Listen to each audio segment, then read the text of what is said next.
আসসালামু আলাইকুম প্রিয় বন্ধুগণ, সবাই কেমন আছেন? আজকে আপনাদের সামনে গ্রাফটিং আমের গাছ নিয়ে আসছে। দেখেন, এই হচ্ছে একটি আমের গাছ আর এই হচ্ছে আরেকটি আমের গাছ।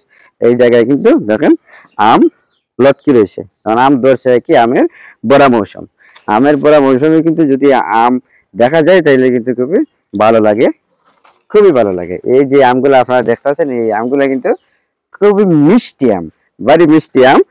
এই আমের জাতের নাম কি, এটা গাছগুলার বয়স কত, গাছগুলার বয়স কিরকম হয়েছে, প্লাস ওনার মালিকের সাথে আমি এই জিনিস নিয়ে আলাপ করব।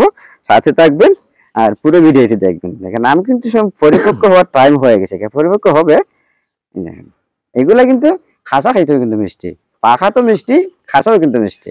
সুন্দর করে দেখান তো, দেখেন একটু জুম করে দেখান, পাশে আনেন, তাহলে দেখবেন যে খুবই ভালো লাগে।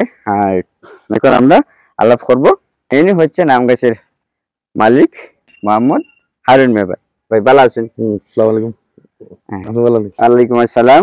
কোন হচ্ছে আঙ্গুর গাছ, আঙ্গুর গাছে কিন্তু উনি কিন্তু শৌখিন একজন চাষি, সব ধরনের ফলই কিন্তু ওনার বাড়িতে আছে।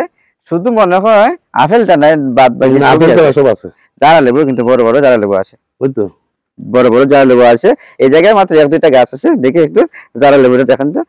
এই জায়গায় মাত্র এক দুইটা গাছ আছে, কিন্তু ওনার জারা লেবুর বাগানও আছে, কিন্তু ওনার জারা লেবুর বাগানও আছে। আর আমাদের আরেকটা ভিডিওতে জারা লেবুর বাগান দেখাবো, আপনাদেরকে দেখতে পারবেন। এই গাছগুলোর বয়স কত হইব? বয়স আপনার 3 বছর হয়েছে। 3 বছর। 3 বছরের গাছগুলো কিন্তু বেশ মোটা হয়ে গেছে না? জি হয়।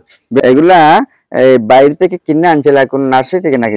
আমি দিলাম শামিম ভাই নার্সারি থেকে। শামিম ভাই, ও যে মানে শামিম ভাই কিন্তু ফেসবুকের ভালো একজন কন্টেন্ট ক্রিয়েটর, এবং শুধু ভালো না, উনি ভাইরাল একজন লোক। উনি বিভিন্ন সময় এই ওনার বাগানের ভিডিও দিয়ে থাকেন, তার জন্য গ্রাফটিং এর ভিডিও দেন, এবং বিভিন্ন ধরনের ছাড়াও কিন্তু তারা বিক্রি করে, যেহেতু নার্সারির মালিক। আমার আঙ্গুর আছে গাছ। আঙ্গুর আসছে নি? আঙ্গুর দেখালাম, দেখেন একটা আঙ্গুর গাছটা দেখান। দেখেন আঙ্গুর আঙ্গুর আঙ্গুর, এই দেখেন হারুন ভাই। আঙ্গুরের ভিতরে কি বিচি আছে না বিচি ছাড়া? একটা বীজ পাওয়া যায়। ও একটা বীজ পাওয়া যায়, যেটা এটা। এগুলো মিষ্টি হয়নি, পাকলে মিষ্টি হয়। পরিপক্ক হলে তো অবশ্যই মিষ্টি হইব। এখন এই যে আমগুলা যে আমরা দেখাইতেছেন আপনি, এগুলা কি খাইতে কিরম লাগে? প্রচুর মিষ্টি। খাসা খাইতে কিরম লাগে? খাসাও মিষ্টি। খাসাও মিষ্টি, পাখনা তো মিষ্টি, খাসাও মিষ্টি। বাড়িয়া 3 বছরের গাছ। আপনাদের যাদের যাদের খালি জায়গা আছে বা বসত বাড়ির আঙ্গিনায় কিছু কিছু হইলেও খালি জায়গা আছে, আপনারা যদি আম গাছ লাগান তাহলে আম্রপালি লাগাইতে পারেন, বাড়ি ফুল লাগাইতে পারেন। বাড়ি ফুল কিন্তু খাসাও মিষ্টি, ফাঁকাও মিষ্টি। দেখেন ধরছে কিন্তু প্রচুর পরিমাণে ধরছে, কিন্তু এগুলো কিন্তু বেশি দিন না পরিপক্ক হয়ে যাবে কিন্তু।